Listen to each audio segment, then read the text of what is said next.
It's time to cut the excuses. You can do exactly what you need to do if you have the determination for it and if you know exactly how to get there. For that reason, we will be going over Atomic Habits by James Clear.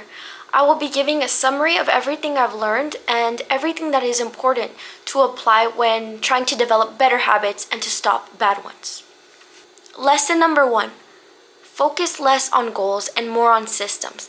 Sometimes we can get too stuck on the goal that we forget the system on how to get there, because systems are processes that lead to result. If you want to see results, focus on systems. It's important to know that systems leave room for mistake.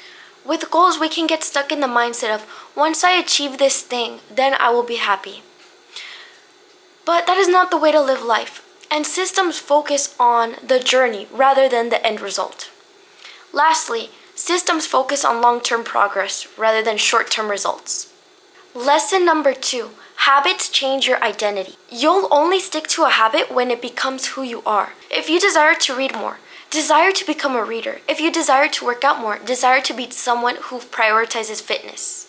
Choose who you are by the habits you choose today. Important note, your words matter. Who you say you are is who you become. For example, if you start to say, I'm always late, I'm just always feeling lazy to work out, that's going to become your reality, and it's going to become the story that you tell yourself for why you can't improve. That is why the characteristics that you identify yourself with matter, and the story you tell yourself matters. Building better habits in 4 steps. Number 1, cue. This triggers the brain to initiate a behavior. Number 2, a craving, a motivational force behind an action. Let's say you see a chocolate bar, that's your cue. Now, the motivation is to want to eat that chocolate bar because you know it's going to taste delicious. Number 3, response. It's the thought / the action. So now you go towards it and you get that chocolate bar. Lastly, reward. You satisfy your craving by eating that chocolate bar. Now, this method is how we can use to build better habits, but how can we break bad ones? Cue, make it invisible.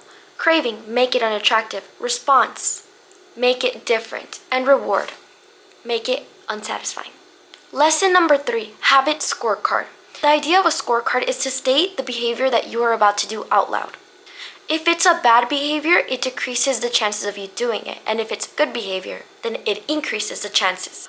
When you have a goal, clarify how long you'll do a thing, at what time and where. Time and location can make all the difference. Group 1 was the control group. They tracked exercise. Group number 2 tracked their exercise and read the benefits of working out. Group number 3 did all of these things. However, they also planned how long and when they would exercise.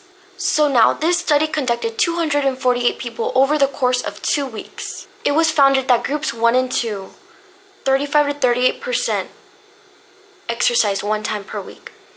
And in group number 3, 91% exercised 1 time per week. Studies show that setting a time and location for when you will do something make all the difference. Lesson number 4, habit stacking.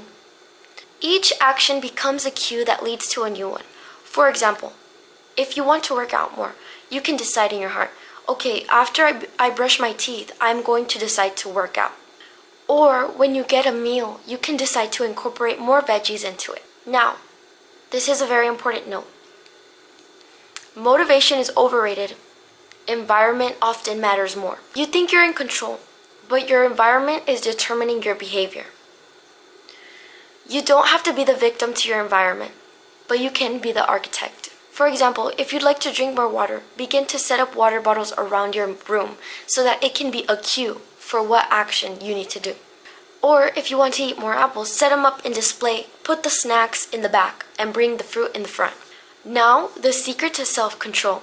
Studies found that people who have tremendous self-control are not special.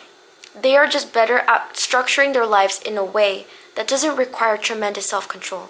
In other words, they are in less tempting situations. Now, how to make habits irresistible. When you think an action will be rewarding, your dopamine spikes. It's the anticipation of a reward, not the fulfillment of it, that gets us going. Now onto the Premack principle. You'll do what you need to do if it's paired with something you want. For example, you can watch a Netflix episode, your favorite Netflix episode, or if I need to study, I can decide to reward myself after with a quick 30-minute swim. Lesson number 5, the role of family and friends. Whatever habits are normal in your culture are among the most attractive habits you'll find. To make habits more attractive, have your desired habit be the normal behavior. Make sure you have something in common with the group you are about to join. For example, if you're a reader, join a book club, or if you love to cycle, join a cycling club. When you join a group, your identity becomes linked to those around you and it reinforces your identity. Lesson number 6, find and fix bad habits. The cravings and habits you perform are an attempt to address your fundamental underlying motives. You may want to eat, but in all actuality, on a deeper level, you want to relieve anxiety. I personally believe that understanding the why behind a habit can help you change it. Now, instead of overeating, you can go on a run. Both actions will relieve your stress. Both eating and running can relieve your stress, but on a long-term level, running will be better for you. And associate hard habits with positive experiences. Remember, you don't have to, you get to. In my personal opinion, I've come to understand that there are a lot of people who are in worse circumstances that wishes that they could run again, that wishes they could eat a certain food again, that wishes they could be around certain family members again, or people, or places, and experience things. So get out there. James Clear heard of a story of a man that was bound to a wheelchair, and he did not let that bring him down. He said, "I'm not restricted by the wheelchair. It's the reason I can move." Whenever you think, "Ugh, I have to go work out," or "I have to go on a run," think, I get to build my body and work out. I personally believe that when I work out, I get to honor God with my body and strengthen myself. When you have to save money, think, well, I get to save money for the future, perhaps a trip, perhaps something to spend on. And one of the greatest ones, you can change "I'm nervous" to "I'm excited." Lesson number 7, in my personal opinion, one of the most important. Don't get stuck in planning, but make it happen. And remember, repetition is better than perfection. You just need to start, and along the way, you can make adjustments. I personally know an amazing woman of God whose name is Courtney Washington, and she advises us to not be busybodies, which is when you start many things but you don't finish them. So it's important to be intentional and have determination. Now, if this is you, don't feel bad.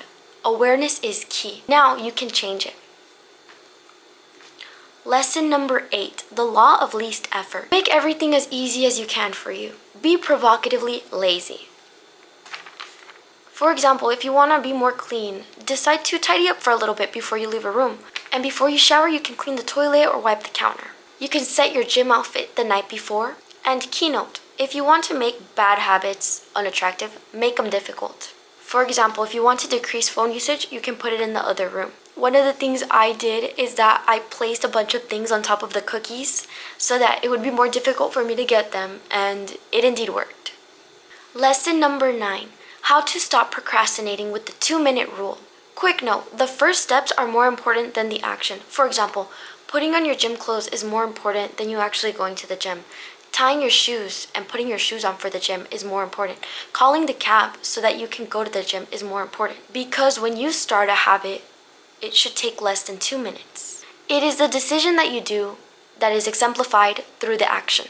For example, running 3 miles always starts with tying your shoes. Reading a book always starts with 1 page. A new habit should not be hard. The first 2 minutes should be easy. So here are some keynotes.